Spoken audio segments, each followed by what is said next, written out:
You mean nothing. That was the first thing my husband ever said to me on our wedding night. And the terrifying part wasn't the words. It was how calmly he said them. Like he was stating the weather, like I was just another detail in a life already decided, already controlled. I remember the chandelier above us casting soft gold light across marble floors that probably cost more than everything I'd ever owned. My hands still trembling from the ceremony that didn't feel like a wedding but a transaction, a signature, written in silence instead of ink. And I stood there in a dress that wasn't mine, in a room that wasn't mine, staring at a man who wasn't supposed to be my future. Alexander Knight didn't raise his voice, didn't step closer, didn't need to. Power hung around him like gravity, pulling everything into his orbit whether it wanted to be there or not. I swallowed, the words catching somewhere between my chest and my throat, because I had promised myself I wouldn't cry, not here, not in front of him, not after everything it took to get to this moment. Just 12 hours earlier, I had still been Emily Carter, a girl who measured life in overdue bills and double shifts, in coffee that had gone cold before I could drink it, in a car that rattled every time it crossed 40 miles per hour. A girl who thought survival meant staying invisible, staying small, staying out of trouble. But trouble doesn't knock politely. It walks in like it owns the place. And when it did, it wore a tailored black suit and a watch that probably cost more than my dad's entire debt. I can still hear the sound of that knock. 3 times, slow, deliberate, like whoever stood on the other side already knew we had no choice but to open it. My father's face drained of color before the door even moved, his hands shaking in a way I had never seen before. And in that moment, I understood something had already gone wrong long before that night. When Alexander stepped inside, the room felt smaller, quieter, like the air itself had decided not to move without his permission, his eyes scanning everything once before landing on me. Not curious, not surprised, certain. "Your father owes me," he said. His voice low, controlled, the kind that didn't need to be loud to be heard. And I felt the words settle into the walls, into my bones, into the space between what my life had been and what it was about to become. I didn't know the full number then, didn't need to, because I saw it in my father's silence, in the way he couldn't look at me, in the way the past finally caught up with us and refused to leave. I should have stayed quiet, should have let the adults speak in coded sentences and unfinished explanations. But something in me refused to shrink. Not this time. Not when everything was already slipping through my hands. "Take me instead," I said. And even now, I don't know if it was courage or desperation, maybe both, maybe neither, maybe just the only move left on a board where every other piece had already been taken. Alexander didn't answer right away, and that pause, it felt longer than it should have, heavier than it had any right to be, like he was weighing something. Invisible, something I couldn't see. Then he stepped closer, close enough that I could catch the faint scent of something clean, expensive, and entirely out of place in our small, broken apartment, and for a second, just a second, I wondered if I had made the worst mistake of my life. "You don't know what you're offering," he said, not unkindly, but not gently either, just factual, like he was giving me one last chance to understand. Maybe I didn't understand, not completely, but I understood. Enough to know that if I didn't say something, everything would collapse anyway. So I lifted my chin, forced my voice to stay steady, and said, "I know it's more than money." And that was the moment everything changed, the moment the line between who I was and who I would become disappeared without a sound. Because Alexander Knight didn't smile, didn't hesitate again, he just nodded once, like a decision had already been made long before I ever spoke. And just like that, I stopped being a daughter trying to save her family, and became a wife to a man who already owned everything else. The next morning did not feel like the beginning of a marriage. It felt like stepping into a life that had already been written without me, and all I could do was follow the lines. I woke up in a bed that was too large, too quiet, the kind of silence that made every small movement sound louder than it should have been, and for a second I forgot where I was, forgot what I had agreed to. But then I saw the dress laid neatly across the chair, still perfect, untouched, like proof that the night before had been real.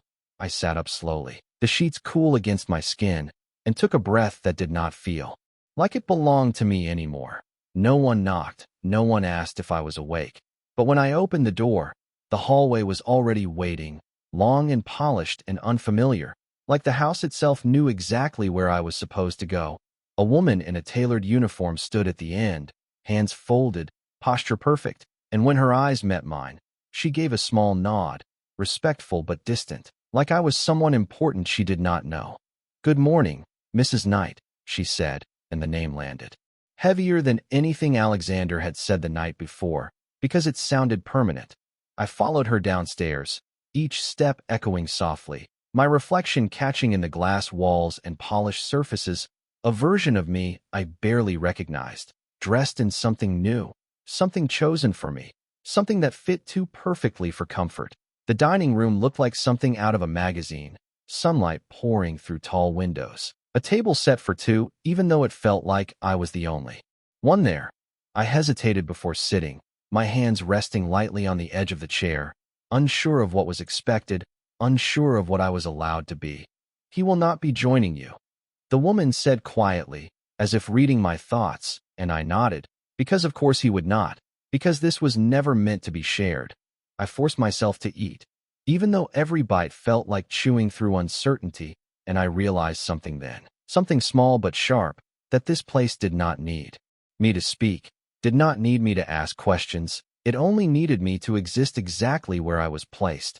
Hours passed in a strange kind of stillness, staff moving around me with quiet efficiency, doors opening and closing without explanation, everything functioning like a system that had been perfected long before I arrived.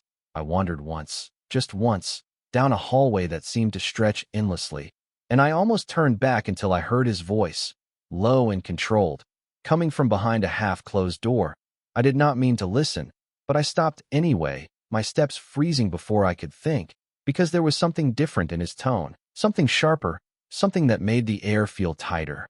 I could not make out every word, but I heard enough to understand that whatever world he controlled outside these walls did not stop just because he had brought me into it. When the door opened, I stepped back too late, and there he was, standing just a few feet away, his presence filling the space without effort, his eyes locking onto mine with that same calm intensity. For a second, neither of us spoke, and I felt the distance between us more clearly than ever, not measured in feet, but in everything unspoken. "You should not be here," he said, not harsh, not loud, just certain, like a rule that had always existed. I opened my mouth, then closed it again, because I did not know what answer would matter. He watched me for a moment longer, like he was deciding something, then stepped past me without another word, leaving behind nothing but the faint trace of his presence and the realization settling quietly into my chest that this was not a home. It was a boundary, and I had just crossed it without understanding the cost. By the third day, I realized the silence in that house was not empty. It was controlled, measured, like everything else that belonged to Alexander Knight. And somehow I had become part of that control without ever agreeing to it out loud. No one told me where I could go, but doors were always either open before I reached them or quietly closed before I could try, like the house itself was watching, deciding for me. I stopped asking questions because no one answered them directly, only with polite smiles and careful deflections, and it made me feel like a guest in a place that had already decided how long I was allowed to stay.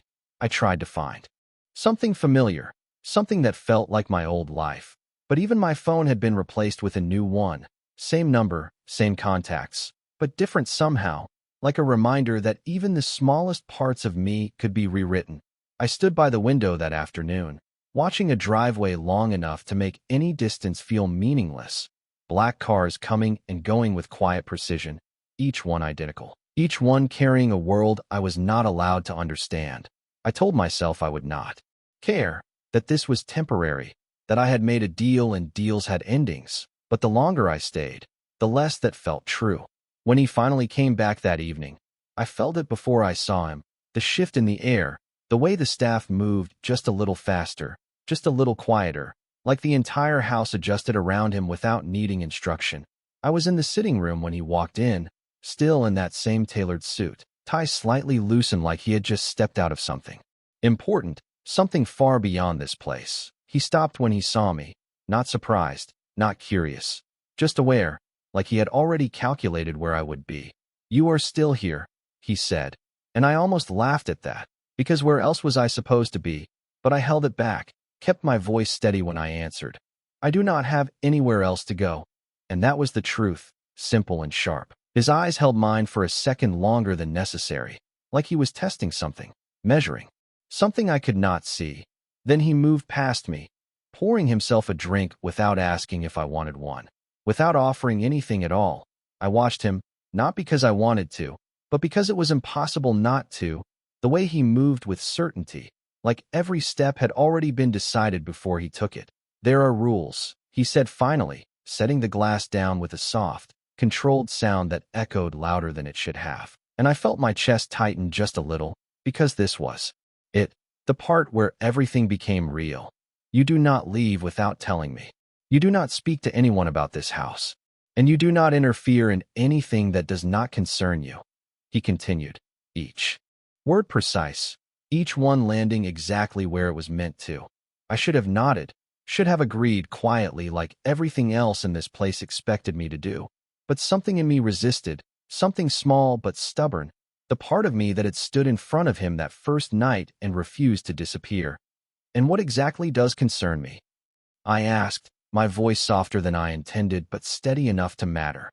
For the first time, something shifted in his expression, not anger, not surprise, just a flicker of something that did not belong to complete control. He stepped closer, not threatening, not gentle, just present, close enough that I could feel the weight of his attention without him touching me.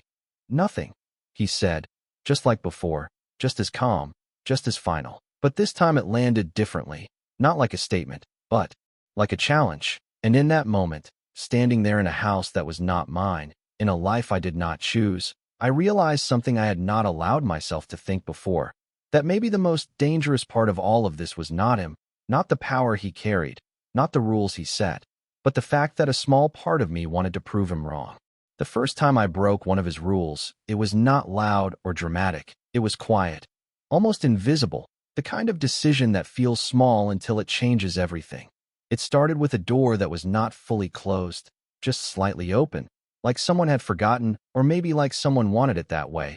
And I stood there for a second longer than I should have, my hand hovering near the edge, my mind already telling me to walk away, to follow the rules that had been set so clearly. But something in me did not move. Maybe it was the way he had said nothing, like I did not exist in any part of his world.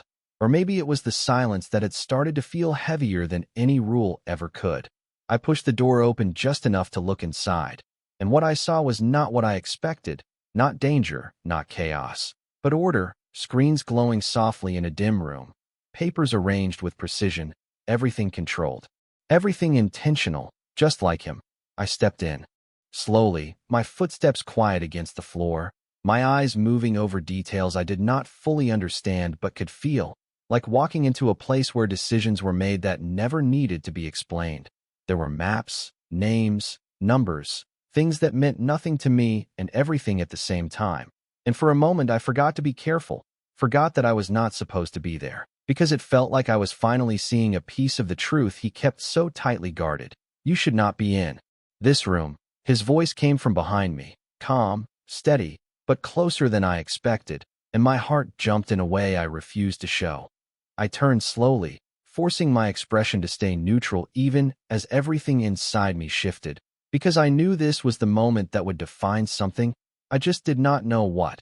He stood in the doorway, one hand resting lightly against the frame, not blocking my exit, but not moving aside either. His eyes fixed on me with that same unreadable focus. You said, I should not interfere. I replied, my voice quieter than before but not weak, not apologizing, and I saw it again, that brief flicker in his expression, like he was not used to being answered this way. This does not concern you, he said, stepping into the room, closing the distance between us without raising his voice, without needing to, and I felt it again, that invisible pressure, like gravity shifting around him. I should have stepped back, should have lowered my gaze, should have done something that fit the role he had placed me in, but I did not. I held my ground, even when every instinct told me it was easier not to. Then why bring me here at all? I asked, and the question surprised even me, because it was not part of any plan. It just existed, sharp and impossible to take back. The room went quiet in a different way, not empty, but waiting, like even the air was listening for his answer. For a moment, he did not respond, and that silence felt longer than it should have, heavier than anything he could have said. Then he reached past me, not touching, not close enough to cross any line, but close enough that I could feel the shift in the space between us, and turned off one of the screens, the glow fading into darkness. "Because you made a choice," he said finally, his voice lower now, not softer, just different, like there was something underneath it that he was not letting surface. "And choices have consequences." I swallowed, the words settling deeper than I expected, because they felt like more than just a warning. They felt like a truth I had not fully understood when I spoke that night. He stepped back then, creating distance again, restoring the space to something safer, something colder, and with a small gesture toward the door, he said, "Do not come here again." But this time, it did not sound like a rule. It sounded like something else, something closer to a boundary he was not sure I would respect. And as I walked out of that room, I realized that for the first time since I arrived, I had seen something real, not the power, not the control, but the edges of something he kept hidden, and somehow, without meaning to, I had stepped closer to it. It should have been easy to stay away after that, to follow his rules more carefully, to pretend that room had never existed. But the problem with seeing something once is that you cannot unsee it, and every quiet moment after felt different, like I was standing just outside a truth that refused to let me ignore it. I told myself I would not go back, that I was not reckless, that I understood the line he had drawn. But understanding something and accepting it are not the same thing, and the more I stayed inside those walls, the more I realized how little of this life I actually understood. Days passed in that same controlled rhythm, meals appearing exactly when they should, doors opening exactly when I reached them, the house functioning like a system that did not require questions, and yet I kept noticing small things, details that did not belong to someone who meant nothing.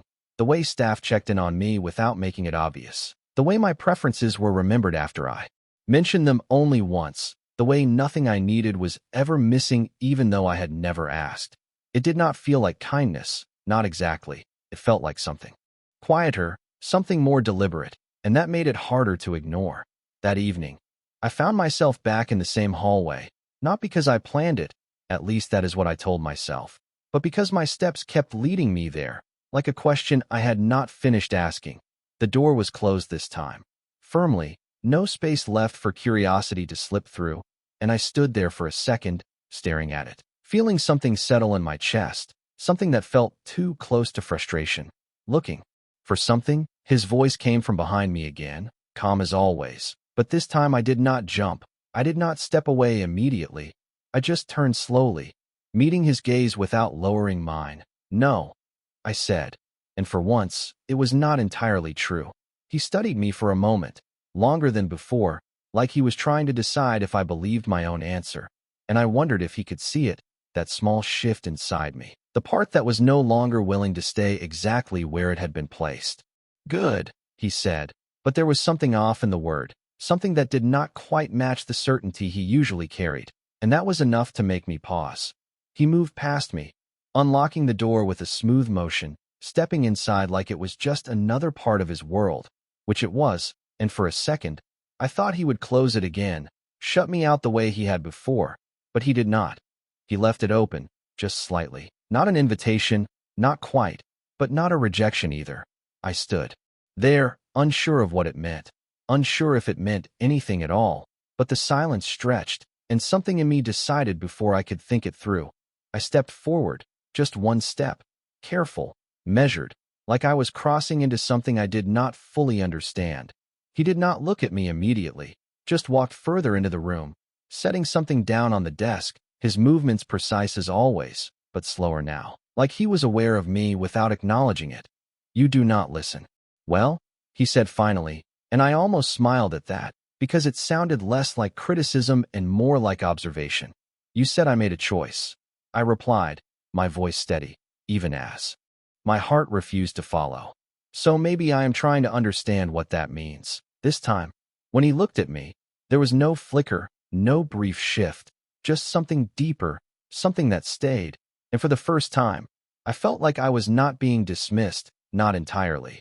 He leaned back slightly against the edge of the desk, crossing his arms, not defensive, not relaxed, just considering. It means, he said slowly, like he was choosing each word carefully, that you are here because you decided to be, not because you were forced. The words landed harder than I expected, because they were not entirely true, not entirely false either, and that space in between felt dangerous. I shook my head slightly, the movement small but certain. That is not the same thing, I said, and the room went quiet again, not tense, not cold, just open in a way it had not been before. For a moment, he did not respond, and I realized something then, something that shifted everything just enough to matter, that he was not used to this, not used to being questioned, not used to someone standing in front of him without fear or expectation. No, he said finally, his voice quieter than before. It is not. And that was the first time he had ever agreed with me, even in something so small, and somehow, that felt more significant than anything else he had done, because it meant that beneath all the control, all the rules, there was something else, something human, something that could be reached, even if neither of us knew what would happen if it was. It did not change everything at once. It was slower than that, quieter, like something shifting beneath the surface where neither of us could fully see it yet. But once it started, it did not stop. After that conversation, the house felt different, not warmer, not softer, just less certain, like the rules that once defined every corner were no longer as absolute as they had been before. I began to notice him more, not just when he entered a room, but in the absence he left behind, the way things adjusted around him even when he was not there. And for the first time, I started to wonder what existed beyond the version of him that said I meant nothing. He did not avoid me, but he did not seek me out either, and somehow that made every interaction feel intentional, like each moment we shared had been chosen rather than forced. One evening, I found him standing near the window in the main hall, looking out over the long stretch of driveway that separated this world from everything else, his posture still, his presence quiet in a way that did not match the power he carried. I hesitated before stepping closer, not because I was afraid, but because I did not know if I was crossing another line that had not been spoken. Do you ever leave? I asked, the question coming out softer than I intended, but it lingered in the space between us. He did not turn right away, did not react in any visible way, just stood there for a moment longer before answering. More than you think. And there was something in his voice that did not match the simplicity of the words, something that felt almost distant.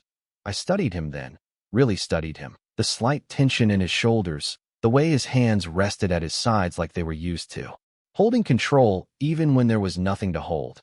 And I realized that whatever life he lived outside these walls, it was not something he carried lightly. And you chose this? I asked, not accusing, not judging, just trying to understand, because that word had started to matter more than I expected. This time, he turned, his eyes meeting mine with that same intensity. But there was something else there now, something less guarded, something that made it harder to look away.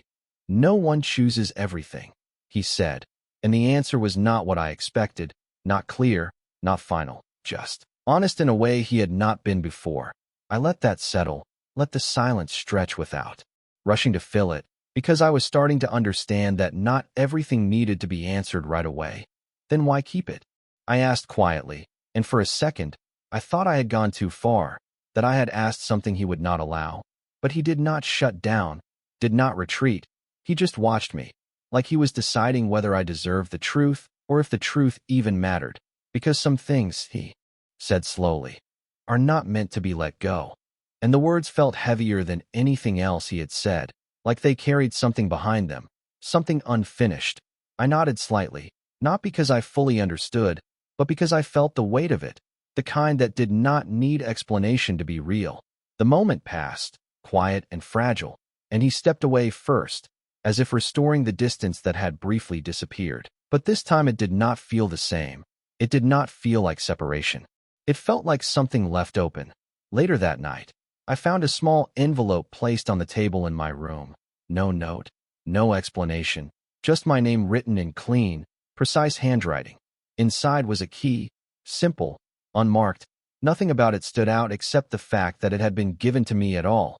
I turned it over in my hand, the metal cool against my skin, and I did not need to ask what it meant. Because in a house built on control, access was never given without intention, and as I stood there, holding something that had not been mine before, I realized that maybe the most dangerous part of all of this was not the rules he had set, but the fact that he was starting to change them, and I did not know if that made me safer, or if it pulled me deeper into something I could not walk away from.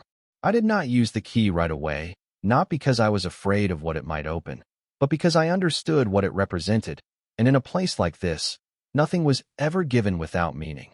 I kept it with me, turning it over in my fingers when the silence grew too loud, when the walls felt too close, when I needed to remind myself that something had shifted, even if I did not fully understand how or why. It stayed in my pocket for 2 days before I finally stopped pretending I could ignore it, before curiosity became stronger than caution, before the question of what it unlocked mattered more than the risk of knowing.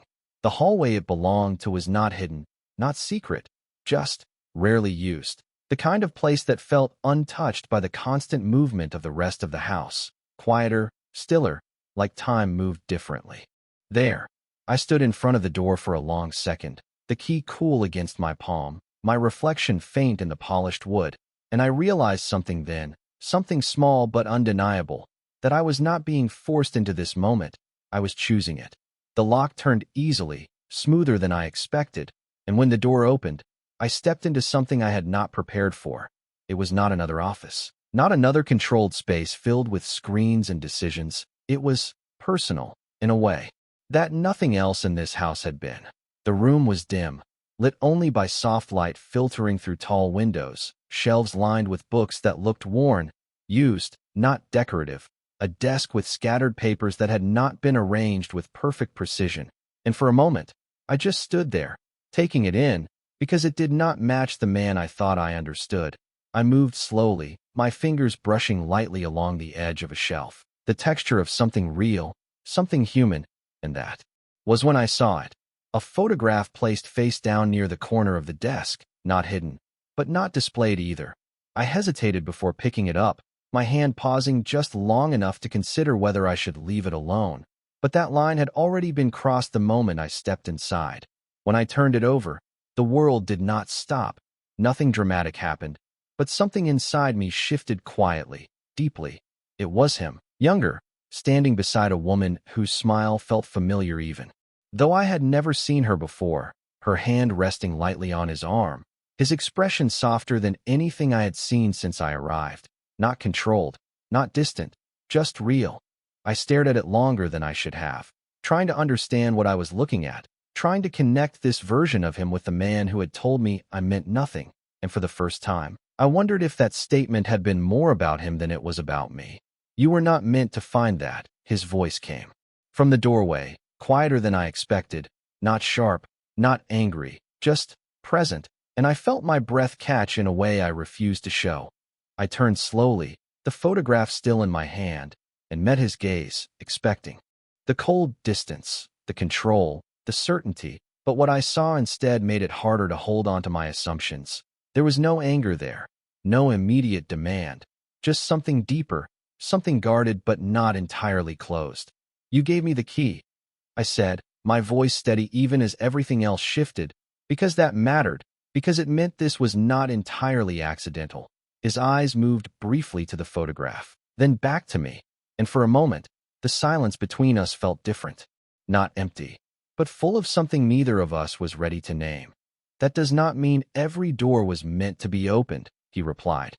But there was no force behind the words, no command, just a truth stated without certainty. I looked down at the image again, then back at him, and something in me refused to step back this time, refused to retreat into the role he had defined. "Who is she?"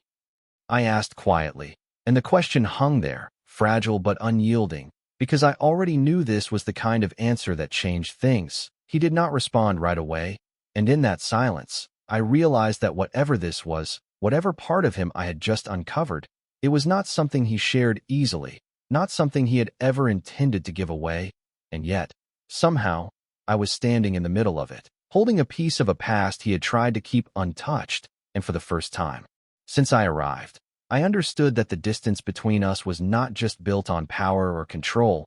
It was built on something far more complicated, something that could not be commanded, something that could only be faced, and I was no longer sure which of us was more unprepared for what came next. The question did not echo loudly.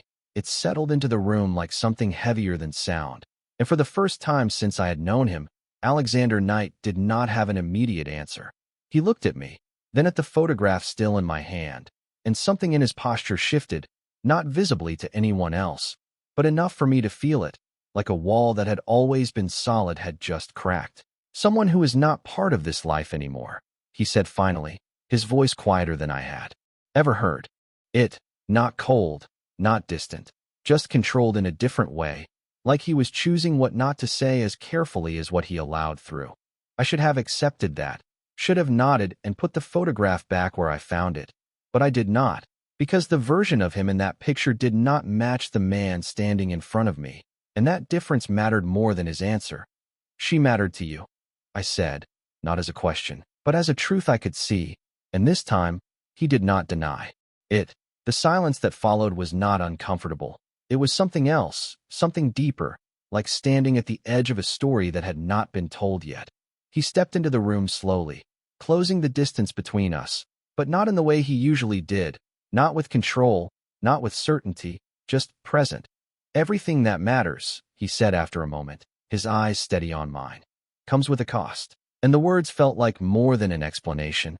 They felt like a warning, not for me, but for himself. I lowered my gaze briefly to the photograph, then placed it back on the desk exactly where I had found it, careful, deliberate, because I understood now that this was not just a memory. It was something he carried, something he had not put down. "Is that why I am here?" I asked, the question coming before I could stop it, because it had been building since the moment I saw that image, because it suddenly felt like I was standing in the middle of something I had never agreed to understand. His expression changed then, not dramatically, not enough for anyone else to notice, but I saw it. The way his jaw tightened just slightly, the way his gaze shifted for a fraction of a second before returning to me, and that was enough to tell me that I had touched something real. "You are here because of a choice," he said again, but this time, it did not sound the same. It did not sound like a rule or a statement. It sounded like something he was trying to believe. I shook my head slowly, feeling the weight of everything that had led to this moment. The deal, the silence, the distance, the key, the room, the photograph, all of it fitting together in a way that no longer felt accidental. "No," I said quietly, my voice steady in a way I did not expect. "I am here because of something you are not telling me." And the air changed again, not tense, not sharp, just undeniable. For a second, I thought he would shut down, that the walls would come back up, that the distance would return exactly the way it had been before, but it did not happen, not immediately. Instead, he looked at me like he was seeing something new, something he had not planned for, and that was enough to keep me from stepping back. "You should not try to understand this," he said, but there was no command in it, no force, just a quiet acknowledgement that I already had. I let out a small breath, not quite a laugh, not quite relief, just something in between, because the truth was, I had already crossed that line the moment I turned that key. "It is a little late for that," I replied, and for the first time, something almost like a reaction passed through his expression, not amusement, not frustration, just recognition. The space between us felt different now, not smaller, not closer, but more real, like we were no longer standing on opposite sides of something invisible. He looked at the photograph once more, then back at me, and whatever decision he made in that moment, I felt it before he spoke. "There are things about your family," he said slowly, carefully, like each word carried weight he could not ignore, "that you do not know."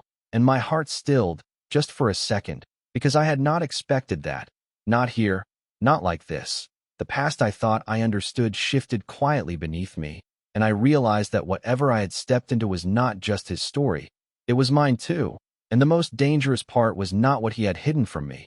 It was the fact that I was finally ready to see it. The words did not hit all at once. They settled slowly, like something sinking deeper the more I tried to ignore it. And for a moment, I just stood there, staring at him, trying to understand how my life had shifted again without warning. My family. I repeated quietly, the question feeling unfamiliar in my own voice, because I had always believed I knew everything that mattered about them, every mistake, every struggle, every reason that led me here. And yet the way he said it made that certainty feel fragile. He did not look away this time, did not retreat behind silence or control. He held my gaze like he had already decided that this was a line we were both crossing. The debt your father owes, he continued, his voice steady but not distant. It did not start with him. And something inside me tightened, something instinctive, something that told me this was not just information. It was a truth that had been waiting longer than I had. I shook my head slightly, more to ground myself than to disagree, because I needed to hear it clearly, needed to understand what he meant without assumptions filling the gaps. Then who? I asked, and this time, the silence that followed was not hesitation. It was weight, like the answer carried more than just words. He stepped closer, not enough to invade my space, but enough to make the distance between us feel intentional. And when he spoke again, his voice was lower, more measured than before. Your mother, he said, and everything in me stilled, not dramatically, not visibly, just quietly, like something had shifted beneath the surface where I could not immediately reach it. I searched his face for anything that might tell me this was a misunderstanding, a mistake, something that could be corrected if I just asked the right question. But there was nothing there except certainty, and that was harder to face than doubt. That is not possible, I said. But even as the words left my mouth, they did not feel as solid as they should have, because there were gaps in my past, things that had never been fully explained, moments that had always felt slightly out of place, but never enough to question. He did not argue, did not push, just watched me with that same quiet intensity, like he understood exactly what was happening inside my head, even if I did not. She was connected to this world before you ever were, he continued, and I felt the air in the room shift again, not heavier, not colder, just different, like I was standing in a version of my own story that I had never been told. I turned slightly, my eyes moving back to the photograph on the desk without meaning to. And something about it made more sense now. Not clearly, not completely, but enough to change the way I saw everything. And you knew her, I said slowly, the realization forming piece by piece, because there was no other explanation that fit, no other reason he would say this now, like this. For the first time, he did not answer with words, but the silence itself became the answer. And that was enough.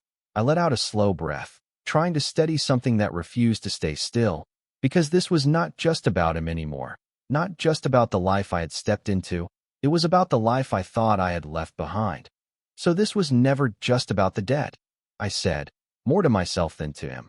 But he heard it anyway, because he always did. No, he replied, and there was no hesitation in it, no attempt to soften the truth, just a quiet confirmation that settled into place. I closed my eyes for a brief second, letting everything realign, letting the past and present collide in a way that could not be undone. And when I opened them again, I looked at him differently, not as the man who had taken control of my life, but as someone who had been part of it long before I ever knew his name. Then what am I to you? I asked, and the question felt different now, deeper, more dangerous, because I was no longer asking from a place of confusion. I was asking from a place of truth. He held my gaze, and for the first time since this began, there was no distance left in his expression, no control, no detachment, just something raw and undeniable that he did not try to hide. You are the consequence, he said quietly, and the words did not feel like an answer. They felt like a beginning, like something that had been set in motion long before either of us had a choice. And standing there in that room, I realized that I had not been brought into his world by accident. I had been part of it all along, and the most dangerous part was not what he had taken from me, it was what I was about to become.